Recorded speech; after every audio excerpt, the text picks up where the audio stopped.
Hey guys, good day. Samahan nyo nga ako sa araw ko na to. Pero bago yun, painumin muna natin to ng gamot. Dito nga ay nangielam akong magtimpla ng iced coffee. At sinabay ko na rin magluto ng itlog. Mag-i-scramble egg nga muna ako, pero parang gusto ko nga yung may kamatis. Hiwa-hiwain muna natin ito at tanggalin yung mga buto. Ang sabi kasi sa akin ay nakaka-appendix daw yun. Ewan ko lang, pero comment nyo kung totoo. Dito na nga rin ako magluluto sa pinaglutuan ng tokwa. May naggawa kasi ng sisig tofu rin. Nauna pang ang atang nasunog yung kawali. Tapos ko lagyan ng mantika ay sinunod ko na nga yung kamatis at ang itlog. Hindi nga pala ako gumagamit ng anumang pansandok, kutsara o tinidor. At ayan, tapos na. Grabing kawali yan. Tapon ko yan.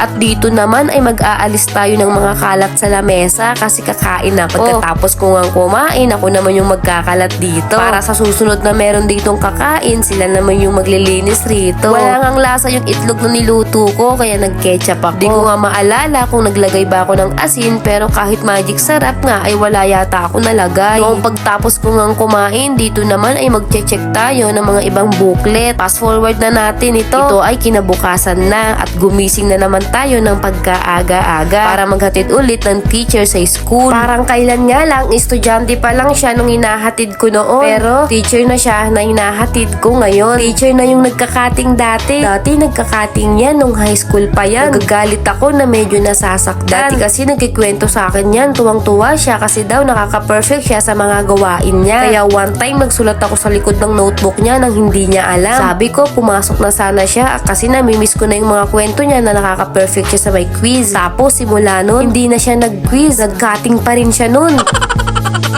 Charot-charot lang. Itong sinasabi ko ay walang katotohanan. Hanapin nyo na nga lang sa part na to kung alin dyan yung totoo. By the way, nandito na nga pala kami sa school at naihatid na natin si Ma'am Cassandra. At ayun, papasok na siya. Grabe parang may kasuntukan ata yan. Nasugod Fast forward na natin ulit to guys. Dito nga ay nasanitang na ako sa palengke at pauwi na ako. Bilis ko lang din makauwi kasi hindi gaanong traffic. Kapag papunta lang talaga, ang grabe sa traffic. Pero kapag pauwi naman na ay hindi sobra-sobra ang traffic. At dito nga ay uwi na ako at ipapark na natin sa gilid yung motor ko. Dito na natin to ihaharap para mamaya kapag sundo natin ay hindi na ako iikot. Medyo nakakapagod lang kaya tara liligo naman na ako. Pagkatapos ko ng maligo, dito naman ay iinom tayo. Nang binenta sa akin ni Ma'am Cassandra na root. At binigyan nga pala ulit ako rito ni tita ng pagkain. Pastil, the best ka talaga tita. Thank you so much po. At kakain na ako guys. At di pa nga ako nakakakain, nagchat si Ma'am Cassandra na picturean ito. Dahil nakalimutan daw niyang dalhin. At pagkatapos, dito naman ay kakain na ako. Grabe, ang sarap. At pagsundo ko nga kay Ma'am Cassandra ay pumunta kami sa may Mr. DIY para may bilhin si Ma'am Cassandra na frotel na panghalo sa kape. Dahil nga yung ginagamit niya ay napakabagal ng ikot at parang walang lakas. Nung wala nga kaming nahanap ay nag-ayan na lang ako na kumain dito. Para pag uwi nga ni Cassandra ay tutulog na lang siya dahil nga bukas ay papasok na ulit siya. Baka nga dito na matatapos yung vlog ko. Maraming salamat ulit sa pagsama. Ayun lang, bye-bye po!